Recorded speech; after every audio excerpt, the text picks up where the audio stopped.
Assalamualaikum warahmatullahi wabarakatuh. Minasang ohayo gozaimasu, konnichiwa, konbanwa. Selamat pagi, selamat siang, dan selamat malam untuk anak-anakku tercinta. Hajime mashite, watashi wa Zaini Nurul desu. Watashi wa 12年生の日本語の先生です。皆さんは私にNurul Sensei to yonde kudasai ne. Perkenalkan, nama saya Zaini Nurul. Saya adalah guru bahasa Jepang kelas 12 dan kalian bisa memanggil saya Nurul Sensei. Sebelum kita mulai pelajaran kali ini, marilah kita panjatkan puji syukur atas kehadirat Allah Subhanahu wa Ta'ala yang telah melimpahkan segala rahmat dan hidayahnya kepada kita semua, sehingga kita masih diberi kesempatan untuk mengikuti pembelajaran ini meskipun tanpa tatap muka. Ja, korekara hajime mashou. Mari kita mulai. Kono chugyo no tema wa iroiro na nihongo no moji desu. Jadi, tema kali ini adalah jenis-jenis huruf dalam bahasa Jepang. Jenis-jenis huruf dalam bahasa Jepang terbagi menjadi 4 jenis, yaitu hiragana, katakana, kanji, dan romaji. Huruf hiragana digunakan untuk menulis kosakata asli berbahasa Jepang, contohnya untuk penulisan nama orang Jepang asli, atau kata-kata yang berasal dari bahasa Jepang, contohnya hong yang artinya buku, enpitsu yang artinya pensil, dan lain sebagainya. Cara penulisan huruf hiragana pun berbeda dengan katakana. Huruf hiragana bentuknya cenderung melengkung karena zaman dahulu biasa digunakan oleh seorang wanita. Selanjutnya untuk yang katakana digunakan untuk menulis kosakata berbahasa asing atau bahasa serapan. Biasanya digunakan untuk menulis nama orang selain orang Jepang, kemudian nama daerah atau nama negara dan lain sebagainya. Penulisan huruf katakana pun berkebalikan dengan huruf hiragana. Jika huruf hiragana ditulis dengan melengkung, sedangkan huruf katakana ini ditulis dengan tegas karena pada zaman dahulu digunakan oleh para lelaki. Untuk selanjutnya, yang ketiga yaitu kanji. Kanji ini sama halnya dengan huruf hiragana yang mana digunakan untuk menulis kosakata asli berbahasa Jepang. Hanya saja dalam bahasa Jepang kan tidak terdapat spasi. Jadi, untuk mempermudah cara pembacaan, dibantu dengan penulisan kanji ini. Karena kalau ditulis dengan hiragana full, kita akan bingung membacanya. Selanjutnya untuk yang keempat yaitu romaji. Romaji ini biasa digunakan untuk menulis singkatan. Dan bentuk dari romaji ini adalah bentuk abjad A sampai Z yang cara pengucapannya pun tidak seperti pengucapan Indonesia, melainkan seperti bahasa Inggris, yaitu A, B, C, dan lain sebagainya. Contohnya pada singkatan NHK yang artinya Nippon Hoso Kyokai yang merupakan sebuah radio penyiaran di Jepang, atau JR yaitu Japan Railways, dan lain sebagainya. Kita masuk ke huruf pertama yaitu hiragana. Hiragana terbagi menjadi 3 jenis, yaitu hiragana standar, hiragana dakuong atau bunyi tebal, dan hiragana yoong atau bunyi konsonan ganda. Kita masuk ke hiragana standar.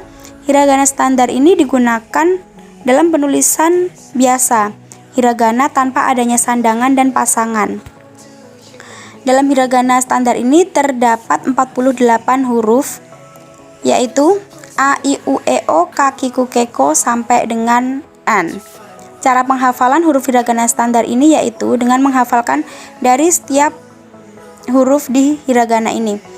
Contohnya dari kolom paling kiri ini terdapat Akasatana Hamaya Rawa. Ini tinggal dihafalkan, kemudian di A, I, U, E, O kan semuanya. Otomatis menjadi A, I, U, E, O, Kaki, Ku, Ke, Ko, Sashi, Su, Seso, Tachi, Su, Teto, Nani, Nu, Neno, Hahi, Fu, Heho, Mami, Mu, Memo, dan lain sebagainya.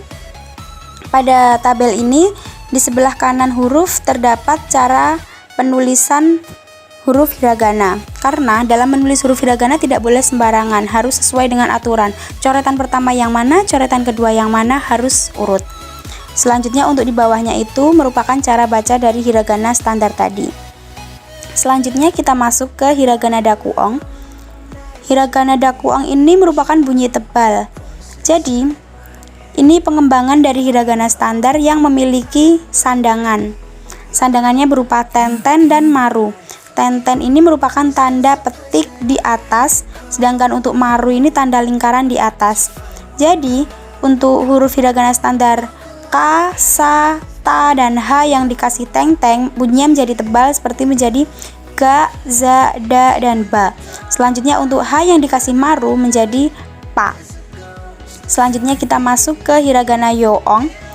Hiragana yoong ini merupakan gabungan huruf hiragana standar dengan huruf ya, yu, dan yo yang ditulis kecil. Jadi jika kita menulis hiragana standar ki ditambahkan dengan ya kecil dibaca kya, ki ditambah dengan yu kecil menjadi kyu, dan ki ditambahkan dengan yo kecil menjadi kyo, dan seterusnya. Selanjutnya kita masuk ke huruf katakana. Di huruf katakana pun terbagi menjadi 4 jenis. Yang pertama yaitu katakana standar, kemudian katakana dakuong atau bunyi tebal, ketiga katakana yoong atau bunyi konsonan ganda, dan yang keempat katakana kombinasi spesial. Di katakana standar sama halnya dengan hiragana standar tadi, terdiri dari 48 huruf dan cara penulisannya pun sama, ada di sebelah kanan huruf dan cara membacanya ada di bawah huruf. Cara penghafalannya pun juga sama. Selanjutnya kita masuk ke katakana dakuong. Ini sama juga dengan hiragana dakuong tadi, dengan bunyi tebal, penambahan tenteng dan maru di setiap pojok kanan atasnya. Kita masuk ke katakana yoong. Sama juga dengan hiragana yoong. Katakana ini merupakan gabungan huruf katakana standar dengan huruf ya, yu, yo, yang mana huruf ya, yu, yo ditulis lebih kecil dibandingkan huruf standar yang digabungkan.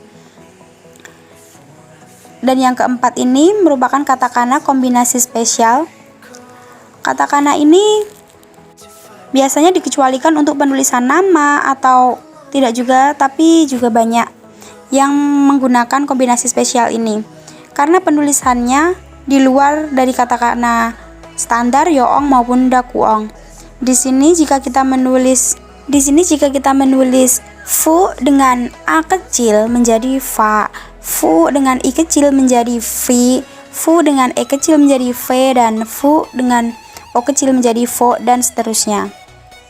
Selanjutnya kita masuk ke contoh penggunaan hiragana dan katakana dalam kalimat perkenalan. Hajimemashite, watashi wa Zaini desu. Watashi wa SMK Baja Ichi no Sensei desu. Yang artinya, perkenalkan, nama saya Zaini, saya adalah guru SMK Baja 1. Pada kalimat ini, kata hajimemashite watashi wa ditulis dengan huruf hiragana. Sedangkan untuk Zaini saya tulis dengan katakana karena merupakan nama orang asing selain Jepang. Kemudian terdapat juga huruf romaji yaitu SMK Baja 1. Ini ditulis dengan huruf romaji karena merupakan singkatan dari Sekolah Menengah Kejuruan Batur Jaya 1. Selanjutnya untuk aisatsu atau salam yang biasa diucapkan dalam kehidupan sehari-hari. Yang pertama yaitu ohayo gozaimasu yang artinya selamat pagi, kemudian konnichiwa selamat siang, konbanwa selamat malam, oyasumi nasai biasa diucapkan kalimat pengantar tidur yaitu selamat tidur atau selamat istirahat, kemudian mata ashita sampai jumpa besok, sayonara sampai jumpa lagi, dan arigatou gozaimasu terima kasih. Kemudian yang terakhir sumimasen yaitu maaf. Lanjut ke kalimat yang akan saya gunakan di kelas pada saat tatap muka. Ketika saya mengatakan minasang ohayo gozaimasu, kalian akan menjawab ohayo gozaimasu. Karena ini ucapan pagi, entah pagi, siang maupun sore saya akan menggunakan ohayo gozaimasu. Kalau tidak ya konnichiwa, dan kalian harus membalasnya dengan sama. Selanjutnya jika saya menanyakan kabar o genki desu ka, kalian menjawab hai genki desu jika kalian memang sehat, dan kalian bisa menjawab iye genki dewa arimasen atau iye genki ja arimasen jika kalian dalam kondisi tidak fit. Selanjutnya untuk memulai pelajaran biasanya saya akan mengatakan ja korekara hajimemashou yang artinya mari kita mulai. Kalian akan menjawab onegai shimasu. Jadi kalian merespon. Selanjutnya untuk shitsumun ga arimasu ka, jika saya menanyakan itu artinya apakah ada pertanyaan, kalian bisa menjawab hai arimasu jika memang ada yang ingin ditanyakan, dan iye arimasen jika memang tidak ada yang ditanyakan. Kemudian jika saya menanyakan wakarimasu ka, mengerti, kalian akan menjawab hai wakarimasu jika kalian mengerti, dan iye wakarimasen jika kalian tidak mengerti. Untuk kalimat terakhir yang biasa saya ucapkan di akhir pelajaran biasanya ja korede owarimasu otsukare sama deshita, yang artinya Mari kita akhiri sampai sini. Terima kasih atas kerjasamanya dan kalian akan menjawab arigato gozaimasu yang artinya terima kasih banyak. Selanjutnya untuk slide terakhir ini merupakan terjemahan dari slide yang sebelumnya yang sudah saya jelaskan tadi.